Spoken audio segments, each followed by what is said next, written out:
সে ঠিক তোমার সামনে হাসছে, কথা বলছে, হয়তো তোমার কাঁধে মাথা রাখছে, তবুও মনে হয় সে কোথাও নেই। এক অদৃশ্য দূরত্ব, এক অদ্ভুত শূন্যতা। তুমি তার জীবন জুড়ে আছো, কিন্তু সে কি তোমার ভিতরে আছে? এই দূরে থেকেও মনে থাকার কৌশলটা কি সত্যি সম্ভব? হ্যাঁ, আর এর নামই ডার্ক সাইকোলজি। অনিমেষ 25 বছরের এক শান্ত ছেলে, সোশ্যাল মিডিয়ায় নেই, বন্ধু বান্ধব কম, তবে মনস্তত্ত্ব আর হিউম্যান বিহেভিয়ার নিয়ে তার অদ্ভুত প্যাশন। রুক্মিণী স্মার্ট, অ্যাক্টিভ, ইনস্টাগ্রামে হাজার হাজার ফলোয়ার, জীবনের প্রতিটা মুহূর্ত যেন এক রিল। তারা প্রেমে পড়েছিল এক অলৌকিক আকর্ষণে, কিন্তু কয়েক মাসের মধ্যেই রুক্মিণী দূরে সরে যেতে শুরু করলো। কিন্তু অনিমেষ কি চুপ করেছিল? না, সে শুরু করলো তার মায়ার খেলা, যা মাথার মধ্যে খেলে, মুখে বলে না। Dark psychological strategy 1, presence in absence. সে হঠাৎ করে সব যোগাযোগ বন্ধ করল, কোনো ঝগড়া ছাড়াই। তবে সোশ্যাল মিডিয়াতে সাটল ক্লুজ ফেলতে থাকলো। একটা পুরনো ছবি, একটা vague caption, old days don't die, they hide. Rukmini মনে পড়তে শুরু করলো স্মৃতিগুলো। সে বারবার চেক করতে থাকলো অনিমেষের অ্যাক্টিভিটি, কিন্তু কিছু পাচ্ছে না। এই অজানাই হয়ে উঠল আকর্ষণ। Dark psychology strategy 2, scarcity creates value. Animesh তার নিজস্ব সীমা তৈরি করল। একদম রিচেবল নয়, কিন্তু একদম গণও নয়। স্কেয়ারসিটি তৈরি করলো, আর স্কেয়ারসিটি থেকে কিউরিওসিটি, কিউরিওসিটি থেকে ইমোশন, আর ইমোশন থেকে control. Dark psychology strategy 3, mirror technique. Rukmini তার ইনস্টায় কি পছন্দ করে, কি লিখে, সব বিশ্লেষণ করে অনিমেষ শিখে গেল তার ভাষা, তার টোন। তারপর একদিন হঠাৎ একটা পোস্ট করলো, এক কবিতার লাইন যা রুক্মিণী আগেও লিখেছিল। Mind blown. Dark psychology strategy 4, echo and withdraw. সে ফিরল না, শুধু মাঝে মাঝে রুক্মিণীর প্রিয় গানটা প্লে করত সেই স্ট্যাটাসে। ভুল করে যদি মনে পড়ে যায়, রুক্মিণী ভাবল এটা কি আমায় ইঙ্গিত করছে। সে মেসেজ করল, অনিমেষ শুধু লিখল, স্মৃতি কি ভুলে থাকা যায়? The paradox of emotional uncertainty. মনুষ্য মন এমন একটা জিনিস যা পুরো পাওয়া বা পুরো হারানো কিছুই চায় না। সে চায় অ্যাম্বিগুয়াস অ্যাটাচমেন্ট, অর্থাৎ এমন কিছু যা আছে কিন্তু পুরোটা নয়। এটাই ইমোশনাল হুকস তৈরি করে, আর এখানেই অনিমেষ ছিল মাস্টার। মায়া তৈরি হয় মাথায়, মুখে নয়। এটাই ডার্ক সাইকোলজির আসল খেলা। ইমোশনাল স্পেস তৈরি করা, প্রেজেন্স রেখে অ্যাবসেন্স দেখানো, নিজের ইচ্ছা মতো ন্যারেটিভ সাজানো। এটা ভালোবাসা নয়, এটা একটা গেম অফ মাইন্ড। আর তুমি যদি এই খেলার নিয়ম জানো, তবে সে ছুটে আসবেই, কাছে থেকেও দূরে, দূরে থেকেও শুধু তোমার মনে। এই গল্পটা কি শুধু অনিমেষের? না, এটা হয়তো তোমার, অথবা তোমার জীবনে থাকা কারোর। তুমি কি প্রস্তুত এমন মায়া তৈরি করতে? কমেন্ট করো তুমি রুক্মিণী না অনিমেষ, আর সাবস্ক্রাইব করো এমন আরও সাইকো থ্রিলিং কন্টেন্টের জন্য। কাছে থেকেও দূরে, দূরে থেকেও মনে। ডার্ক সাইকোলজির 23টি অদ্ভুত কিন্তু কার্যকর গোপন কৌশল একজন মনোবিজ্ঞানী হিসাবে আমি তোমাদের সামনে তুলে ধরলাম। ভালোবাসা মানে কি হৃদয়ের অনুভব? না রে ভাই, আজকাল অনেক সম্পর্কই হয় মাইন্ড গেমের ম্যাচ, যেখানে ভালোবাসার নাম করে কেউ কেউ খেলে কন্ট্রোলের খেলা, আর কিছু মানুষ না জেনেই তাতে হেরে যায়। তুমি কি জানো একজন মানুষকে নিজের দিকে টানার জন্য কাছে থেকেও দূরে থাকার এমন 23টি গোপন কৌশল কি? আর এগুলো সবই বেরিয়ে এসছে ডার্ক সাইকোলজি থেকে। চলো শুনি সেই ভয়ঙ্কর কিন্তু বাস্তব কথাগুলো। নীল শান্ত, অমায়িক, কিন্তু ভিতরে দারুণ পর্যবেক্ষক।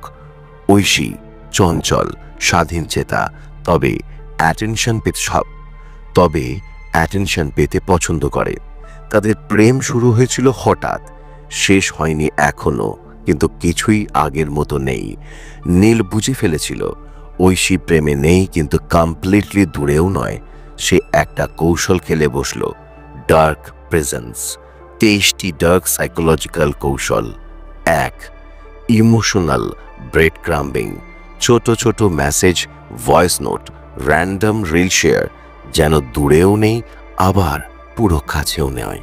এইভাবে মনোযোগ ধরে রাখা যায় বহুদিন। 2. Intermittent reinforcement. একদিন খুব ভালো ব্যবহার, পরদিন কমপ্লিট ইগনোর। এই আনপ্রেডিক্টেবিলিটি ক্রিয়েটস ইমোশনাল অ্যাডিকশন।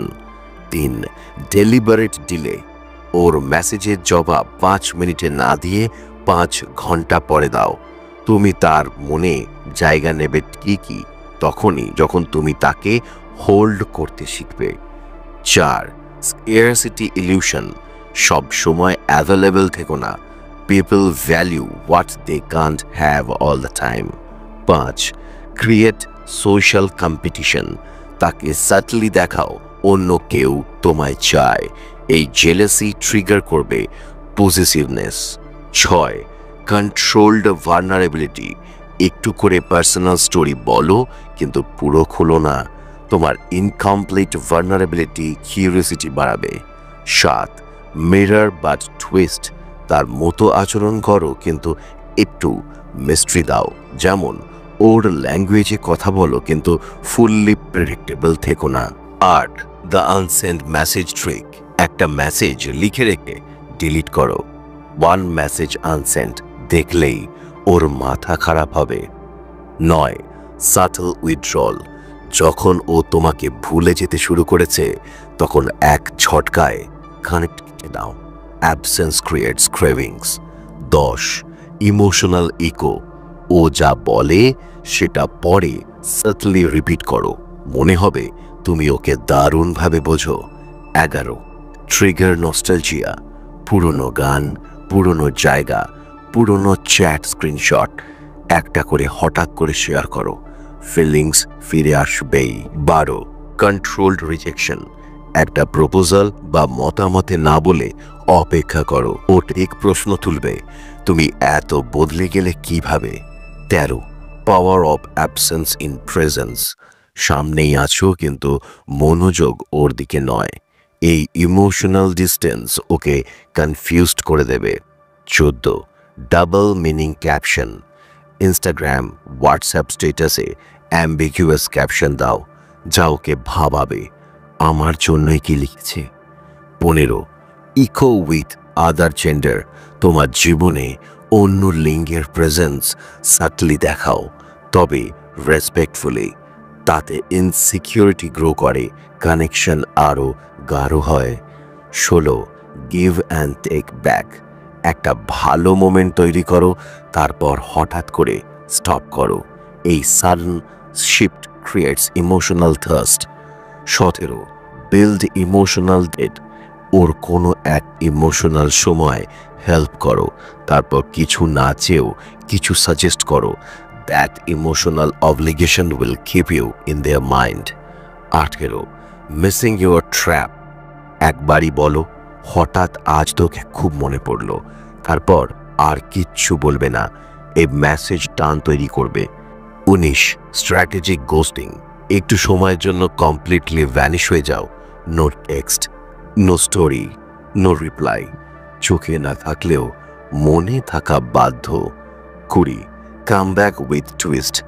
ফিরে এসো, কিন্তু পুরনো নীলে নয়, একটা নতুন ভাইব নিয়ে, যেমন চেঞ্জড পার্সোনালিটি। ও বলবেই, তুই এখন অনেক বদলে গেছিস। সাইকোলজিক্যাল ট্রিগার না পেলে কেউ ছুটে আসে না। ভালোবাসা কি শুধু হৃদয়ের ভাষা? না, আজকের যুগে মনস্তত্ত্ব জানাটাও ভালোবাসারই একটি অংশ। এই কৌশলগুলো শুধু কাউকে পটানোর জন্য নয়, বরং বুঝে যাওয়ার জন্য কে সত্যি, কে তোমাকে খেলনার মতো ব্যবহার করছে। তুমি কি মাইন্ড গেমের প্লেয়ার নাকি ভিকটিম, এটা ঠিক করবে কিন্তু তুমি নিজেই। এই 23টি গোপন কৌশল তোমার জীবনের কোনটাতে মিলে গেছে কমেন্টে লেখো। আর যদি মনে হয় এমন একটা গল্প তোমার বন্ধুর জানা উচিত, শেয়ার করো। না হলে সে হারাবে আর কেউ খেলবে তার মন নিয়ে। আজ এটুকুই, আবার দেখা হবে কালকে।